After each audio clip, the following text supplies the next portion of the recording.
एक वक्त की बात है। भगवान बुद्ध अपने शिष्यों के साथ भ्रमण कर रहे थे। भ्रमण करते समय सभी एक स्थान पर विश्राम के लिए रुक गए। समय बिताने के लिए भगवान बुद्ध ने अपने शिष्यों को एक कथा सुनाई। किसी नगर में एक व्यक्ति रहता था। उसने परदेश के साथ व्यापार किया। उसके व्यापार में अच्छी बढ़ोतरी हुई। उसकी मेहनत फली और अच्छी कमाई होने लगी। उसकी गिनती धनवान सेठों में होने लगी। उसका मकान जैसे हवेली में परिवर्तित हो गया। वैभव और बड़े परिवार के बीच उसका जीवन बड़े आनंद से बीतने लगा। एक दिन किसी दूसरे नगर से उसका एक संबंधी आया। बातचीत के बीच उसने बताया कि उसके यहाँ का सबसे बड़ा सेठ गुजर गया। बेचारे की लाखों की धन संपत्ति पड़ी रह गई। बात तो सहज भाव से की गई थी, पर उस आदमी के मन को डगमगा गई। हाँ, उस सेठ की ही तरह वह भी तो मर जाएगा।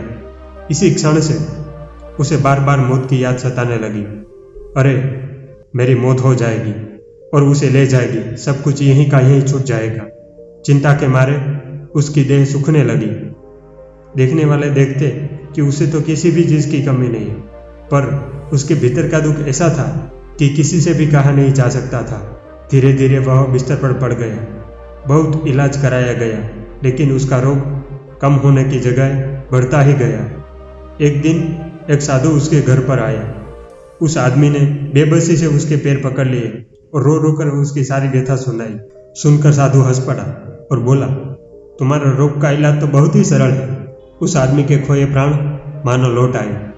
अधीर होकर उसने पूछा, स्वामी जी, यह इलाज क्या है? साधु ने कहा, देखो, मौत का विचार जब मन में आए, जोर से कहो, जब तक मौत नहीं आएगी मैं जीऊंगा। इस नुस्खे को 7 दिन तक आजमाओ। मैं अगले सप्ताह आऊँगा। 7 दिन के बाद साधु महाराज आए तो देखते क्या है कि वह आदमी बीमारी के चंगुल से बाहर आ गया है और आनंद के गीत गा रहा है। साधु को देखकर वह दौड़ा और उसके चरणों में गिरकर बोला, महाराज, आपने मुझे बचा लिया। आपकी दवा ने मुझ पर जादू सा असर किया है। मैंने समझ लिया कि जिस दिन मेरी मौत आएगी उसी दिन मरूंगा, उससे पहले नहीं। साधु ने कहा, वत्स, मौत का डर सबसे बड़ा डर है। वह जितनों को मारता है, मौत उतनों को नहीं मारती। इस कहानी से हमें यह सीख मिलती है कि मौत तो एक दिन आनी ही है, पर हमें जीना नहीं छोड़ना चाहिए। जीवन है तो परेशानी और दुख भी है, लेकिन हमें इस परेशानी और दुख से लड़ना चाहिए। हमारे आसपास की सारी प्रकृति हमें निरंतर आगे बढ़ते रहना सिखाती है। एक छोटे से बीज से उत्पन्न हुआ पौधा धीरे धीरे करके एक बड़े से घटादार वृक्ष में परिवर्तित होता है। वह कई आंधी और तूफान के सामने टिका रहता है। भले ही उसकी सारी शाखाएं टूट जाए, भले ही उसकी सारे ही पत्ते झड़ जाए, लेकिन वह अपने स्थान पर मजबूती से टिका रहता है। उसे मौत का भय नहीं है। वृक्ष की भी मृत्यु एक बार होनी है, लेकिन मरने से पहले उसके जैसे कई वृक्ष का निर्माण करता है और प्रकृति का संतुलन बनाए रखने में अपना योगदान देता है। हमारा भी इस दुनिया में आने का कोई ना कोई मतलब होता है। बेमतलब का कुछ भी नहीं होता। एक दिन मौत तो आनी ही है। हमारे कुछ करने या ना करने से क्या फर्क पड़ता है? ऐसे विचार से हम कई बार कुछ कार्य करने का प्रयास ही नहीं करते।